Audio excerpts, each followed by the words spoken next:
Olá, bem-vindos a mais um Vida Consciente. Estamos aqui na Arca de Noé. Ao nosso lado aqui araras, atrás temos tartarugas, temos os nossos plantadores de pinhão. Então estamos aqui cercado do verde, de animais, cercado deste espaço maravilhoso. Vocês vão estar acompanhando a partir de agora. O Hugo vai nos trazer um pouco da sua história, da história como é que nasceu a Arca de Noé. Bem-vindo, Hugo. Muito obrigado, Marcelo. Bom, como nasceu? Eu sou médico e há 20 anos atrás, um paciente, sabendo que eu gostava desde menino, sempre gostei de assuntos de natureza, sempre tive essa preocupação. Um paciente me deu 3 saguias de presente, querendo fazer, achando que estava fazendo um agrado. Um agradinho. Ele, na verdade, estava cometendo uma ilegalidade. A minha esposa não concordou que a gente tivesse isso e eu fui ao IBAMA. E o IBAMA, então, na ocasião, orientou que isso não era possível, era uma situação ilegal, era um crime e que eu tinha 2 alternativas. Uma, entregar os animais, ou criar na época se chamava criadouro conservacionista. Como a gente tinha propriedade, a gente decidiu fazer. E aí a gente passou a receber animais que são apreendidos do tráfico de animais ou animais que são apreendidos em situações, sei lá, aparece um bugio no centro de Novo Hamburgo, um animal que foi deslocado por alguma situação e que não tem mais aonde ser encaminhado. Sempre eram animais encaminhados pelas autoridades e esses animais vinham para cá. No ano de 2008, a gente fez uma reconfiguração, porque a gente começou a ter muitos animais de muitos grupos diferentes e isso estava sendo um problema, vamos dizer assim, de logística muito complexo. Então nós optamos por focar em primatas. E aí o professor Jackson Miller, que é professor no Ensinos, que é o responsável técnico aqui, passou a trazer os alunos da universidade. E a gente começou a trazer alunos de outras universidades para desenvolver trabalhos aqui. O que esse animal pode nos ensinar, já que ele está preso? Então saíram estudos daqui, teses de mestrado, de doutorado, publicações em várias revistas, que foram feitas aqui dentro com o material que está aí. E é uma preocupação que a gente tem, porque essa questão do meio ambiente, se já não era importante, com certeza daqui para frente vai ser cada vez mais a discussão do dia a dia. O efeito estufa é uma coisa que está acontecendo, a produção de lixo é uma coisa que está todo mundo se dando conta que nós já passamos da cota do aceitável. Então a gente vem fazendo um trabalho no sentido de tentar remediar isso, ainda que seja numa escala muito pequenininha, mas eu tento fazer a minha parte. A gente tenta trabalhar as outras coisas que estão ligadas, como eu te falei. A gente instalou energia fotovoltaica, a gente usa água de fonte, água da chuva, a gente tem um manejo todo preocupado com a questão do lixo, o resíduo orgânico vai para uma composteira, o outro resíduo é recolhido pela prefeitura. E a gente está fazendo, que eu digo, nós agora a família, estamos fazendo uma discussão sobre o nosso consumo, para ver o que nós podemos mudar do nosso consumo para tentar diminuir o que eles chamam da pegada, né, o footprint, a nossa pegada no planeta. Quer dizer, o que eu posso fazer... O que eu deixo? Sem que seja um grande sacrifício, enfim, mas para que lá, se todo mundo fizer um pouquinho, que lá no final das contas, o impacto seja menor. Num dos momentos que a gente estava conversando aqui, o Hugo trouxe uma colocação, nem vou dizer uma colocação, um ponto de vista, né? Onde tu pega um determinado assunto e gira, né?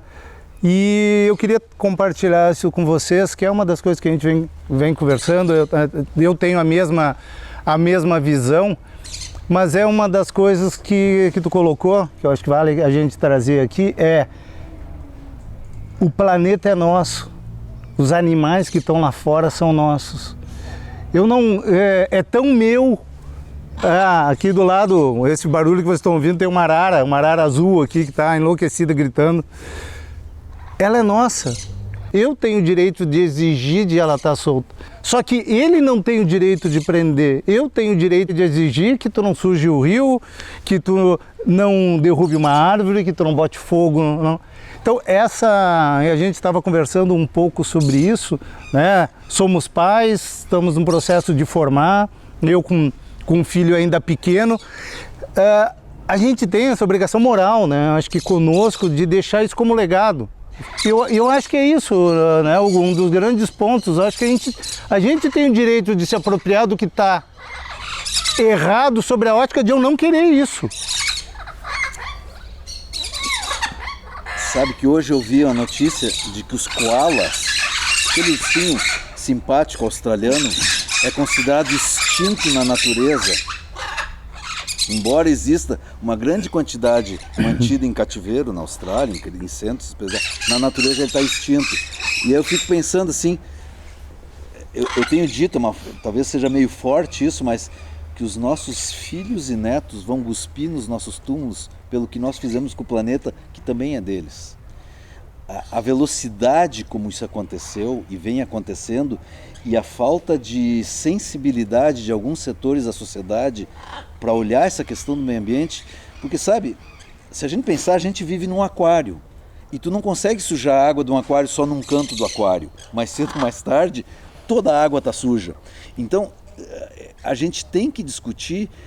Progresso é importante, desenvolvimento é importante, sim, mas tem que ser uma coisa dentro de um conceito de sustentabilidade, senão não tem futuro. Senão no futuro nós vamos fazer coisas próximas à barbárie para tentar sobreviver. Nesses 20 anos envolvido com essa questão, assim, a quantidade de animais que passaram por aqui, que foram encaminhados para outros centros, ou que a gente viu que estavam recolhidos nos centros chama-se centro de triagem dos órgãos oficiais, é uma coisa absurda. De bichos que foram sendo tirados. Isso em algum momento falta, isso não se reproduz tão rápido, isso acaba. E aí a gente já está tendo, esses números começam a aparecer de uma forma cada vez mais alarmante. E ainda tem gente achando que não, que dá para liberar caça, que não tem problema de uso da forma como nós estamos fazendo com o agrotóxico, de que o nosso consumo não precisa, tem que mudar. Isso não significa que a gente não vai mais gastar, não vai mais comer, não é isso. É que nós temos que mudar a forma como nós pensamos, a forma como nós vivemos. A próxima geração vai viver de uma forma muito diferente do que nós estamos vivendo, por conta do que nós fizemos com o planeta, que também é deles. E dentro disso, eu acho que um dos pontos importantes, falando do trabalho e do que a gente tem aqui, que nem o pessoal pensa, não, eu estou pegando os animais, ainda bem que tem um lugar que eu posso levar o animal e que vai devolver para a natureza. Não. Inclusive assim, o nome Arca de Noé, ele surgiu de uma visão romântica e completamente inadequada. Qual era a ideia que a gente tinha? Então, eu vou ter um casal de macaquinho, esse casal vai ter filhote, quando esse filhote estiver numa idade adequada, eu vou soltar o macaquinho. Não, isso não funciona assim. E aí vai ter especialistas que vão explicar por quê. Não pode pegar um macaco daqui, um macaco de lá, cruzar e botar. Não pode, ainda que sejam da mesma espécie, isso tem implicações genéticas. Não pode pegar um animal que está no cativeiro e simplesmente soltar. Tu pode estar introduzindo no meio ambiente uma doença. Não é assim que funciona. Então assim, o nome ficou do projeto, mas a gente não pensa mais isso, né? Tanto que assim, se tiver algum manejo, chama-se manejo, né? Tiver algum manejo para ser feito com algum animal que está aqui, esse manejo quem vai fazer é o órgão. Eles é que vão solicitar, queremos um animal para mandar para não sei aonde, isso é com eles, não somos nós que fazemos. Nós só recebemos os animais dentro daquilo que a gente pode receber, tenta oferecer o melhor possível dentro do que as condições oferecem, e esses animais estão aqui, então tem alunos das universidades que estão vindo aqui, ter algum contato com isso, ter a possibilidade de ver isso de perto, de pensar, e talvez a gente tenha que olhar os animais e refletir de por que eles estão aqui, né? Essa é a parte. Eu acho que zoológicos são importantes. Por quê? Porque hoje em dia os zoológicos, eles muito mais do que mostrar animais, eles são centros de reprodução de animais que estão ameaçados de extinção. Extinção é para sempre. Então, se a gente não juntar as forças e tentar combater isso, Aonde ainda dá, né? Onde ainda dá, pode não ser, o ideal era que ele não chegasse nesse ponto. Bom, mas nós não estamos vivendo num mundo ideal, nós estamos vivendo num mundo real, extinção é para sempre. Então existem esses esforços de centros que fazem a reprodução de animais em cativeiro para que futuramente, quem sabe, a gente possa pensar uma forma de devolvê-los à natureza. Mas muitos animais que vêm para cá, eles vão passar o fim da vida deles aqui, infelizmente, não tem alternativa.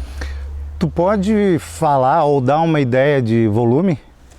Nós temos 120 macacos, deve ter umas 400 aves, mais uns 400 répteis, em torno disso, em torno de 1000 animais, não sei exatamente. Isso que eu não falei da parte dos peixes, né? Que daí... E a ideia é usar esse espaço e trabalhar com educação ambiental, sobretudo em crianças, para que essas crianças, quando maiores, tenham uma visão diferente da natureza do que nós e os nossos pais tiveram. Os nossos pais e avós, eles foram criados num mundo diferente, com uma visão diferente. Um mundo que nem existe mais, né? Exato. A gente está sendo criado num mundo em que os sinais estão aí, né? A gente falou das tempestades, né? Quer dizer, nós estamos vivendo uma mudança de clima e que isso vai com certeza impactar, inclusive economicamente, no nosso futuro. E que nós vamos ter que tomar medidas e talvez vamos ter que mudar uma série de comportamentos. Eu fico imaginando se a gente tiver que mudar o uso da água, da forma como nós fazemos. Veja, a gente trata a água para puxar descarga. Então eu imagino que é muito melhor a gente ir se preparando para uma mudança de paradigma, digamos assim, e estar preparado para isso e dizer, bom, eu já me preparei, isso já não me faz falta, do que tu tá com uma vida estruturada para viver de um jeito e a partir de amanhã tu tens que viver de outro jeito. É engraçado que a gente, né, eu moro num sítio, fazem 2 anos. Tu, apesar de não morar, convive, né, frequentemente aqui.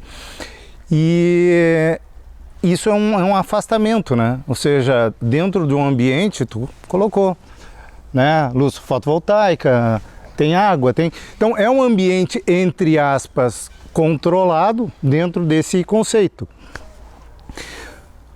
Como que se faz isso numa cidade, numa velocidade? Né? A gente estava falando das questões dos alagamentos que a gente teve há dias atrás, que gerou caos completo. Não sei o que fazer, não sei para onde ir, não tenho para onde buscar. Se tu me permites, claro. Eu acho que assim, é urgente que se crie algum gabinete de crise, ou seja qual é o nome, onde se comece a pensar em soluções, em encaminhamentos, em outras alternativas para lidar com esses problemas daqui para frente. Esse é um conceito que a gente não tem no Brasil, né? A gente não tem aqui no Brasil o problema dos desastres naturais, que a gente tem isso em muitos lugares, que a gente está acostumado via televisão aí ver as questões das tempestades e coisa e tal nos Estados Unidos ou Caribe ou região do gênero. Mas está mudando. E rápido. E rápido. Peço um momentinho da atenção de vocês, nós vamos fazer um breve intervalo e já retornaremos.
Estamos de volta no nosso programa Vida Consciente, dentro da Arca de Noé. E voltando ao assunto, Hugo, eu gostaria de trazer, logo na volta aqui do nosso intervalo, uma questão importante que, por ética, eu tenho certeza que o Hugo não comentaria mais, mas eu vou provocar ele aqui um pouquinho, que é a gente está dentro de um local particular que é mantido pelo Hugo. Sim. Pela família do Hugo. Pela família do Hugo. Né? Então, isso é uma coisa importante. Hoje aqui o que se faz não vem verba do governo, não vem verba de ninguém. Isso aqui é um projeto, é uma concepção de valores do Hugo e da sua família. Isso. Na verdade, é interessante porque a gente não tem no Brasil uma tradição de ajudar um projeto, seja ele de que área que for, porque o projeto é um projeto bom e a gente entende que projetos bons, ainda que sejam uma ajuda social, que a gente deva fazer isso simplesmente porque é o certo. Se alguém vai querer ajudar, eles vão perguntar, mas eu posso abater do imposto de renda? Então, na verdade, tu está dizendo que quem está me ajudando é o governo, porque se tu está contando imposto de renda, é um dinheiro que o governo deveria... E não tem isso, sabe? O projeto ele é todo privado, sim, a gente tentou estabelecer parcerias, a gente tem dificuldade. Nesse momento tem um amigo montando uma ideia, porque não é uma questão só do agora, né? Eu tenho que começar a olhar agora, veja, um macaco vive 35 anos no cativeiro, eu tenho 56, então um macaco que chegar agora, que vai viver 30 anos... ou 35 anos, ele provavelmente vai passar a minha expectativa de vida e eu tenho que começar a olhar para o futuro de como é que isso vai estar equacionado, sabe? Eu não tenho o direito de transferir simplesmente a questão minhas filhas resolvam. Então a gente está buscando ver como funciona. Isso em outros lugares, tu vai nos Estados Unidos, tu vai na Europa, tu encontra lá as pessoas que doam, às vezes de forma anônima, e somas substanciais para projetos, para zoológicos, aquários, museus. Enfim. Heranças. Sabe, então, olha só o que aconteceu com a catedral que pegou fogo. Isso em 2 ou 3 dias já tem mais de 1 bilhão de orçamento já pronto. À disposição. Por quê? Porque as pessoas entendem que a reconstrução daquela igreja, ela é muito, muito importante para a identidade da nação. E isso nós nos desenvolvemos sempre achando que tudo o governo tem que fazer, de que eu não preciso fazer nada. Enquanto que não, a gente como cidadão tem que se envolver nos problemas da comunidade para fazer. Eu escolhi a área do meio ambiente, mas tem gente que talvez possa fazer na área social, adotando crianças, apadrinhando crianças, enfim, sabe, tem várias coisas que se pode fazer, mas que a gente não tem a cultura de fazer. E aí é difícil, sabe? Eu continuo dizendo assim, eu faço porque eu sou teimoso, mas eu faço porque eu acho que é o certo. A gente está tentando criar um conceito de sustentabilidade, de responsabilidade frente ao meio ambiente. Se isso vai, sabe, só o futuro para dizer se eu estou certo ou se eu estou errado, né? Com certeza houve um grande envolvimento da família. Se a minha esposa Adélia não tivesse me apoiado ao longo desse, isso não seria possível fazer, porque isso não envolve só dinheiro, envolve tempo e dedicação, envolve tu estar em casa sabendo que tem um avião vindo de Rio Branco, no Acre, que vai chegar a 1h30 da manhã e, portanto, às 2 horas da manhã tu tem que estar no aeroporto para buscar um macaco que está dentro de uma caixa desde não sei que horas do dia anterior, e esse macaco tem que receber comida e água, e aí ele tem que ser transportado para cá. Então às 4 horas da manhã eu estou chegando no sítio com um macaco, sabe? Então se tu não tem uma parceria junto, isso não se sustenta. Sei bem. A coisa inviabiliza, ou inviabiliza a família, ou inviabiliza o projeto. Não vai dar junto. Assim, a minha família é parceira. E é um grande legado, né? O que está sendo deixado... Veja, eu não estou fazendo porque eu quero que alguém diga o Hugo fez. Sim. Eu estou fazendo porque eu acho que tem que ser feito, sabe? Eu não quero virar nome de rua, eu não quero, não é essa legado nesse sentido, mas um legado de que, olha, alguém fez. Alguém plantou há 60 anos atrás pinheiros e agora nós temos um pinheiral que está dando pinhões. Quem é que plantou, não sei, mas alguém fez e isso é importante. Eu tenho feito aqui no mato, eu tenho plantado muita árvore frutífera e árvores que existiam aqui no passado que foram colhidas, as chamadas madeira de lei. Até eu trouxe a minha turma de faculdade aqui, que se formou comigo, e fiz meus colegas plantarem uma árvore, e foi um fim de semana de julho, chovendo para burro, e todos eles quiseram botar a mão na pá para plantar plantamos um pau-brasil. Veio a turma da minha filha, que se formou em pedagogia, plantaram um cedro. Então assim, a gente vem buscando essa coisa de plantar árvores que signifiquem alguma coisa Viu? Cada um quer deixar um pouquinho da sua história, né? Mas enfim, de fazer coisas, sabe? No futuro, quando o cedro estiver dando sementes e essas sementes estiverem brotando outros cedros, ninguém vai saber que fui eu que plantei, que foi a minha filha que plantou, mas não importa. Não é isso, não é isso, né? E é como muita gente poderia estar fazendo, sabe? Discutir a forma como nós estamos consumindo e produzindo lixo, não é nada demais, sabe? A Suécia não tem lixo. A Suécia reaproveita tudo que é possível reaproveitar e o que não dá para reaproveitar transforma em energia. O lixo pode ser um bom negócio. Sim. Até isso, né? A gente olhar essas coisas de outro jeito. Hoje eu coloquei no Facebook que se fez um levantamento, existiriam apenas 300 onças livres na Mata Atlântica. Aí uma amiga minha colocou que na fazenda dela, ela mora em Minas, em algum lugar, tem muitas. Eu acho que não tem tantas assim, mas enfim, eu disse que bom, quem sabe no futuro isso não seja uma coisa lucrativa para ti. Sabe, se tu olhar que tu diz, não, eu tenho uma onça na propriedade, pô, podia organizar que as pessoas pagassem para vir aqui olhar a onça. Sei, sabe, a gente pode ter, quem sabe, o boi que eu produzo aqui, ou a soja, pode ganhar um selo de uma área que preserva a onça. Então, nesse sentido que a gente pode ganhar, que o troço não precisa ser visto como um adversário, sabe? Eu sempre digo, eu não gosto de baratas dentro de casa. Eu acho que por razões de higiene, de saúde, a gente não deve ter baratas dentro de casa. Mas eu não acho que eu tenho o direito de querer que elas sejam exterminadas do planeta.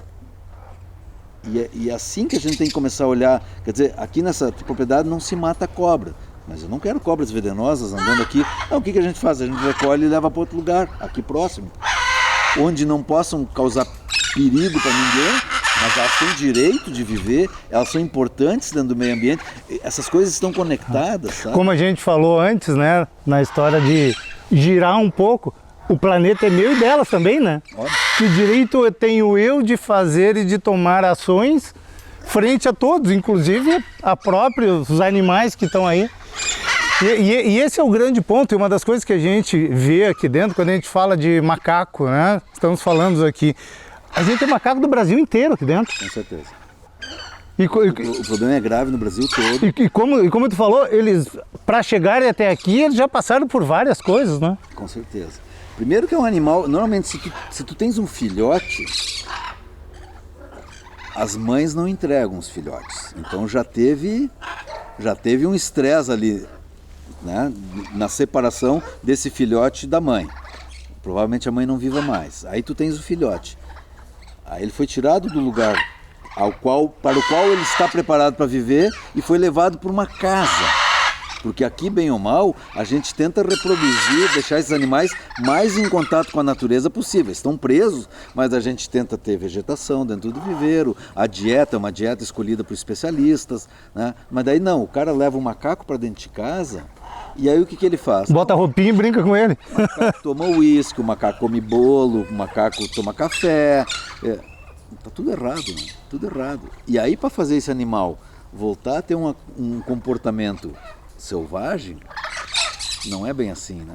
A gente tenta fazer esses animais ter uma vida mais próxima possível do que elas teriam na natureza, mas vê, o macaco de Cuiabá que está aqui, nós temos frio aqui, então eles têm que ter aquecimento agora para o inverno, eles têm que ter uma dieta, eu não consigo reproduzir as coisas que eles comem em Cuiabá porque eu não tenho acesso àquelas frutas, eles comem outras coisas, frutas, sim, mas são outras frutas, né? Se tu fosse um dia levar esses macacos, especificamente, que é uma espécie ameaçada, que a gente está participando de um projeto maior de reprodução em cativeiro, o dia que for pegar esses animais para tentar levar de volta para a Amazônia, numa área determinada e introduzir, eles vão ter que ser educados a comer o que tem lá. Porque o que eles ganham aqui é uma... Não vão achar lá. Não vão achar lá. Eles vão ter que aprender a comer aquelas coisas lá, sabe? Então, às vezes, dentro de um apelo de ai, coitadinho, que queridinho, que bonitinho, a pessoa termina cometendo uma barbaridade, sabe? Enfim, que resulta nisso aqui. E assim como nós, né, existem vários outros centros no Brasil, com mais ou menos animais, enfim, tentando mudar o conceito, de novo, né, mudar a forma como a gente enxerga o todo. Que é o que a gente vai tentando buscar, que cada um tenha a sua consciência, os seus valores, os princípios, e esses princípios sejam mais próximos do correto, que é conviver em harmonia para com os outros, dentro de um mundo tranquilo, um mundo saudável, um mundo com natureza, um mundo que possa ser perpetuado. Então tivemos a história aqui do Hugo, da Arca de Noé. Espero que vocês tenham conseguido trazer um pouco de um exemplo dessa pessoa bárbara aqui, que se dedica, tem mão dele em tudo, o cuidado, o olho, o zelo, o carinho. É emocionante tu passar e ver o macaco passar por ele e estender a mão. O que eu posso dizer mais para vocês, a não ser agradecer. Obrigado, Hugo, de coração. Gratidão e até o próximo Vida Consciente.